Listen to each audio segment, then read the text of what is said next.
I dodged a bullet there with my little NASCAR V6 there the other day. I'm glad I caught that. I mean, it was something pretty dang serious too. I had this little oil can here, and this tip on it here, it fits pretty good in these little holes right here where the push rods and oils the rocker arms. And I went around both sides of that motor, squirting oil in these holes, and after one or two pumps, it would spit back out at me like that.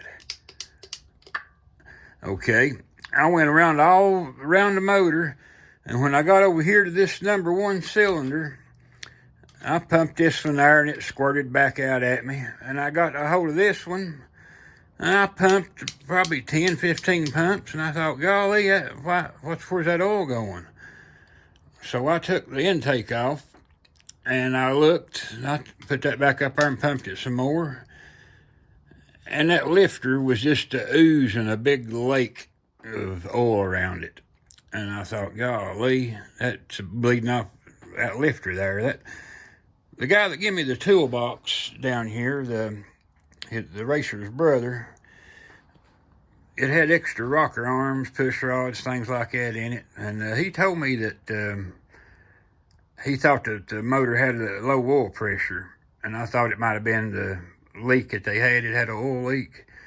But I'm glad I spotted that. That's where their oil pressure was going.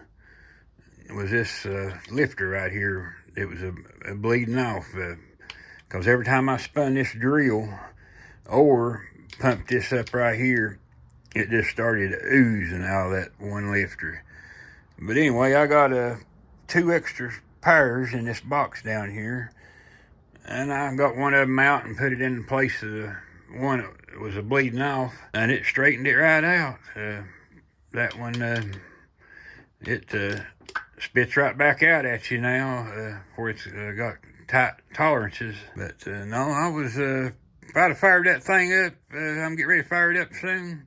If I'd have fired it up with that bad lifter, it would have got a horrible oil pressure. It'd probably just been about 10 or 20, and I wouldn't have had any idea what was wrong with it, you know. But it's a brand new motor. It's only got like 135 laps in it. I thought it couldn't be something too bad. But what it was is they run a V8, and then they bought this V6. And I'm sure they probably had these new Crowler rocker arms they took off of that V8, and they probably got the lifters and all out of it because they had to partially assemble this engine. And I'm just guessing that they throwed a bad lifter in there, and they run it that one race and said it had bad oil pressure. Well, 135 laps is how long they run it, but that's what it was. It was that lifter. I'm glad I caught that. But I've got everything's just sitting on here, the intake. Everything's sitting on there. I made me a homemade gasket for my hat, and I bought me some raised runner intake gaskets. They actually had the wrong intake gasket on here. That gasket they had, the regular V643 gasket, where these are raised runner heads, that gasket was blocking like the top quarter inch of my flow. So now I've got them new gaskets that'll let the whole thing open up and fix that lifter. I'm hoping for a successful fire up real soon. All I got to do now is put my gaskets on. I've got them ordered. I mean, I've done got the intake on. I've got valve cover gaskets ordered, and some tube of silicone, and a couple of little things I need for it, a starter, and headers. I've not come up with headers yet, but I know where some is. But it won't be long. I'm about to get this thing ready to fire up. But my oil tank and everything, all that worked out good. All them lines, they must be plumbed right, because I put the drill on here and oil come up everywhere and flowed back into the tank and all that. But I looked on the video, it looked like it was only between 20 and 30 pounds on the drills, all I got to come up on it. And I'm just about betting if I do it again with that lifter fixed, that it's going to be up there around 60 or 80 or something.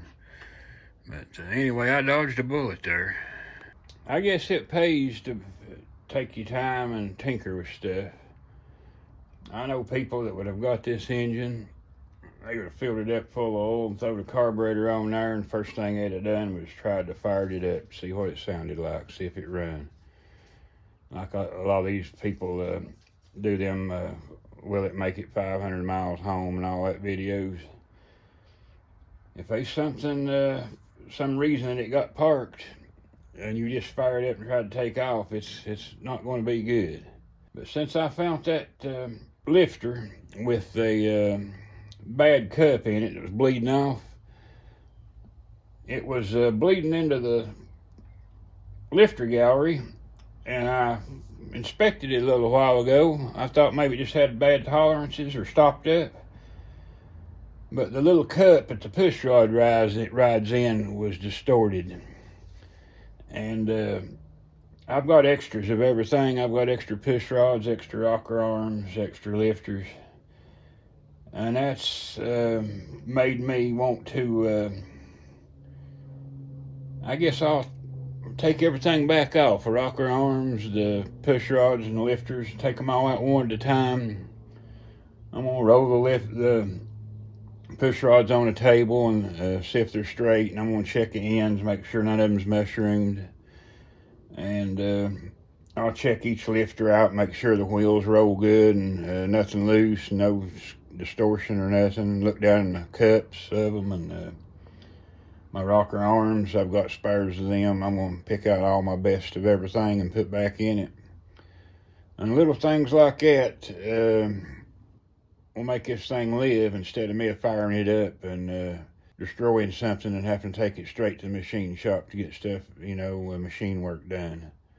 I've seen a lot of idiots on YouTube fire them up and take off down the road or rev them up and just tire a good motor all to pieces that could have just been freshened up or tinkered with a little while and got it to run, So I'm going to take my time here.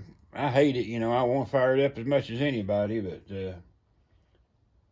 that's just like one extra day of, labor going through everything to make sure it's okay. And then I've got my valve cover gaskets coming in the mail and starter, so it's not really going to slow me down, but I just thought I'd let you know I'm going to go through everything now on the top end, and I'm going to look in all of the bore scope of everything, and I just want to look one more time to make sure I don't have another failure going to happen before I'm overlooking something. But yeah, that lifter I took out, the little hole where the push rod rides in was mushroomed, and that's why that was bleeding oil out.